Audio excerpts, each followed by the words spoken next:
Have made an arrest in connection with a deadly boulder crash near the Twin Cities this week. Police say they located the man they believe was driving the landscaping truck from which an 800-pound boulder dislodged. Police used surveillance video to track down the driver, who they say failed to properly secure the boulder that fell out onto the road and killed a mother and daughter. The 33-year-old Hastings man is in jail in connection with the accident. A woman out in Ramsey County is dead after a hit-and-run incident early this morning. The woman is unidentified at this time. She was hit on I-694 when she was hit by a small red car that then took off. The incident is still under investigation. Of course, we will be following this case and we'll bring you new information as soon as we get it. A man is in the hospital after his motorcycle was rear-ended by a semi. The crash happened on Highway 2 by Petersburg, North Dakota. Police say Stephen Ralston and his bike were pinned underneath the front bumper of the truck. He was transported to All True Hospital in Grand Forks with multiple injuries. A Minnesota man is hurt after a motorcycle deer crashed in the Northern Valley. State troopers say the biker was just outside of Gully in Polk County around midnight when he spotted a deer on the road. He laid the motorcycle down to avoid a collision. The driver ended up on the side of the road, but his motorcycle still hit the deer.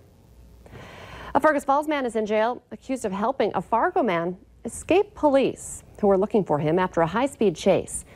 44-year-old Shiloh Buchanan was arrested yesterday for aiding and abetting an offender and for drug possession. Reports indicate Buchanan gave Christopher Wilkins a ride to Fargo after Wilkins led officers on a 6-mile chase through Fergus Falls earlier this month. Police are still looking for Wilkins. Fargo police are giving a group of kids some credit for helping them with a drug bust.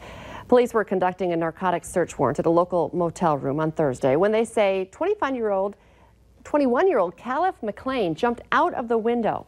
Officers say he ditched about a quarter pound of marijuana and took off running.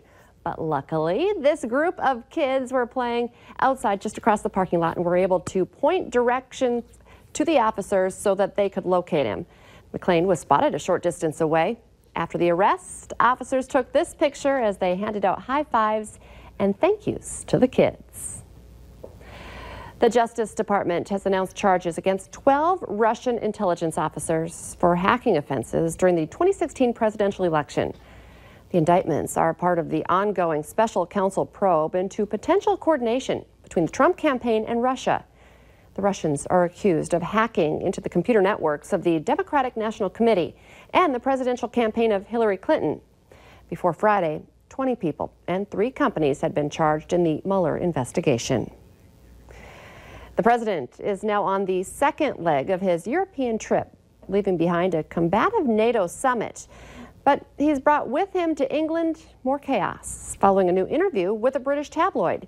Gwen Baumgartner is in London, where thousands of protesters are on the streets today. President Trump met with British Prime Minister Theresa May at her country retreat outside of London. The enduring relationship between our nations has never been stronger than it is now. The meeting and working lunch follows yesterday's release of an interview the president did with the British tabloid The Sun. He said May's Brexit plans could ruin future trade deals with the U.S. I actually told Theresa May how to do it, but she didn't agree with it. She didn't listen to me. The UK-US relationship is also defined by the role we play on the world stage, and sometimes being prepared to say things that others might rather not hear. From the outset, President Trump has been clear about how he sees the challenges we face. The majority of President Trump's 2-day visit is being held away from central London. Thousands of demonstrators are out on the streets of London today to protest his visit. When they make you feel unwelcome, why would I stay there? Now, and when I say that, I'm talking about government, because the people of the UK agree with me.